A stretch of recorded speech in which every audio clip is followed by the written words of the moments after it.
Magandang araw sa inyong lahat.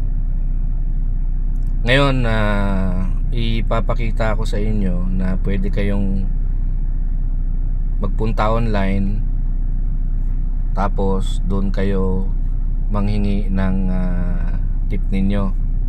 Gagamitin natin yung artificial intelligence.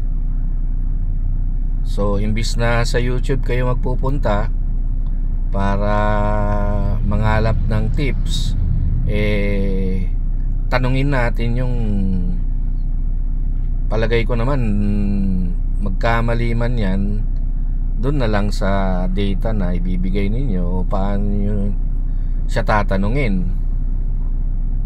Ito yung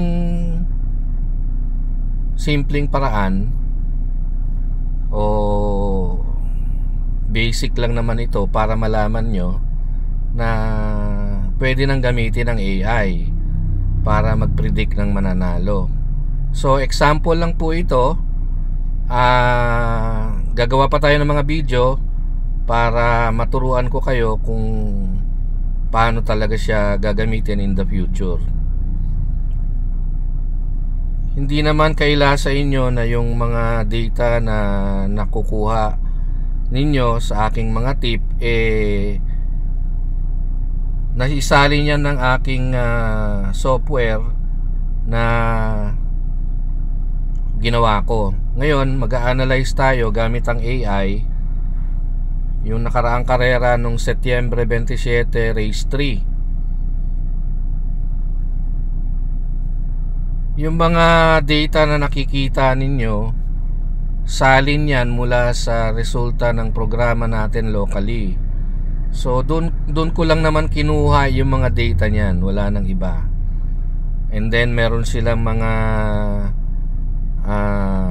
nakaraang takbo. Makikita ninyo sa ilalim. Pag clinic ko yung halimbawa si Sultanov, makikita nyo yung mga running past runs niya.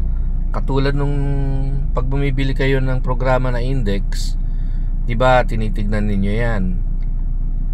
Ayan, dito na pumipili ako ng kung ano yung pinakamagandang paceline ang tawag doon, yung past performance niya. Kasi isang line yan, paceline ang tawag dyan. Kung ano yung ilalaban, akmang ilaban doon sa ibang kalahok.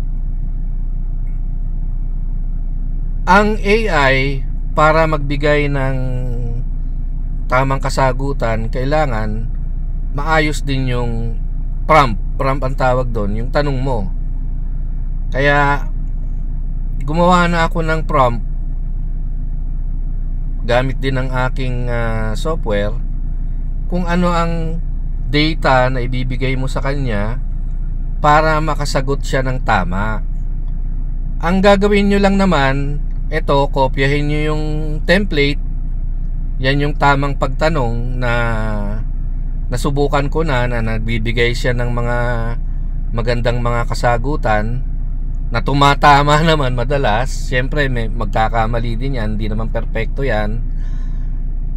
Kopyahin nyo na, papalitan nyo lang yung mga values dyan na makukuha ninyo sa Pace Analyzer. Yung Pace Analyzer, pinopost po natin yan sa Horse Racing Philippines, pero hindi po libre yan, kasi pinaghirapan yung mga data kung paano nakuha yan. May formula yan, at saka base na yan sa experience ng inyong lingkod kung ano yung mga effective na data na dapat gamitin.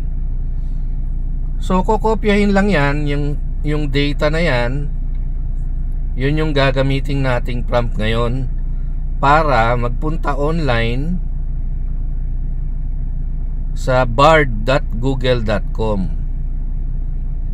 So eto, nilagay ko na dyan yung tanong ko, yung kinopya natin, and then pasasagutin mo lang siya. Sasagot yan kung ano yung analysis niya. Mag-a-analyze yan, bibigyan pa nga niya sa iyo yung top 3 contenders, tsaka kung paano tatakbuhin. So yan yung binigay niyang mga 3 na posibleng manalo. Ayan. Ang pagkakatanda ko, nanalo dyan si Cash is King. So bukod sa Bard, meron pang isa na pwede nyong gamitin, yung Chat GPT. Pero sa experience ko, depende rin kung saan nyo magamayan. Mas maganda magbigay ng kasagutan yung Bard, kasi dito ang sagot niya Sultan of Iris at Lucky Hilda.